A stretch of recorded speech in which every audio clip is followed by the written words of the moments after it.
All right, we've got week 5, day 4 sleep here in our Resolute curriculum. I am a father of a almost 2-year-old, so sleep is a constant battle for us. And I have profoundly noticed the lack of it. So that has led me to include this in our optimizing well-being and our self-care sort of protocol here. So I've included just a sort of toolkit, a bunch of different ideas, a bunch of different things that we can include to kind of increase the quality of our sleep, the duration of our sleep, the restfulness that we get during our sleep. Excuse me, my dog is barking. Just one second. Hey, mate. Well, here we are. We're doing it.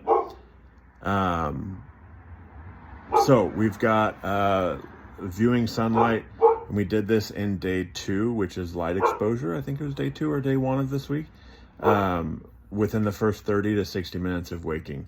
So again, we're kind of cueing in our circadian rhythms to get our body clock aligned with what's actually going on.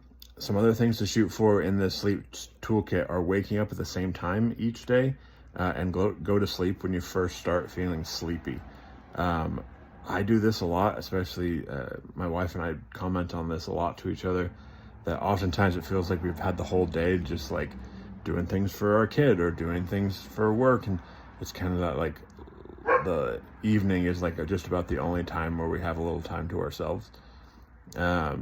But really going to sleep when you're first tired, that's your first cue, and it means that your circadian rhythm is working properly. So these are all good things, so trying not to resist it is a really good place to start.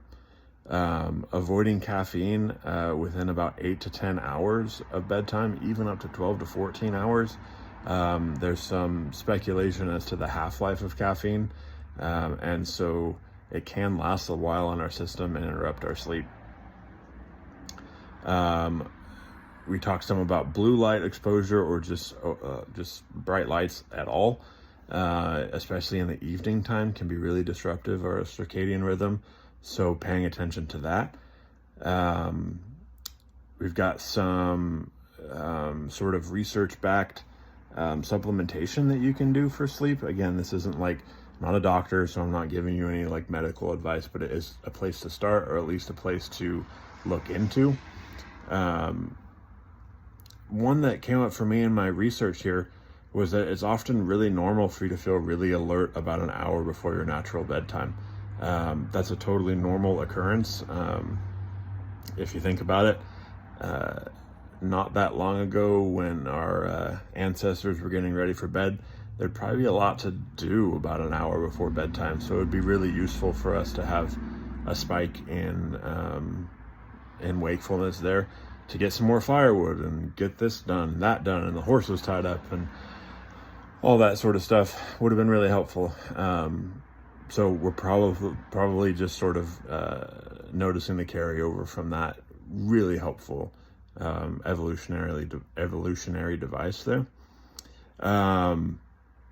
Keeping your room cool and dark, and that one's like one of the most crucial ones for me. Our PG&E bill is rough during the summer, just because the quality of sleep that I get when I'm hot is just garbage. And we are lacking in sleep anyway, so we have to like prioritize that. But trying to keep it really cool, around 68 to 72 degrees is the recommended temperature guide there. And then I wear a mask to just block out any light at all. Those little like blue lights, or like devices and things that have lights on them, can be really disruptive. So some tape over those, all good things to do. Drinking alcohol, especially before bed, it may sort of make us feel like it's increasing our sleepiness or allowing us to go to sleep, but it actually disrupts our sleep. So try not to use that as a crutch. And so those are some really good places to start for a sleep time toolkit. And I like just paying attention to how we feel and noticing our HRV throughout the evening and throughout the night that we're sleeping can also be really helpful. Probably notice a spike around 3 or 4 a.m. That's when cortisol levels start to spike in the body, and kind of preparing us to get up. And so you'll probably notice some really interesting data as you're tracking that. Anyway, sleep tight, guys.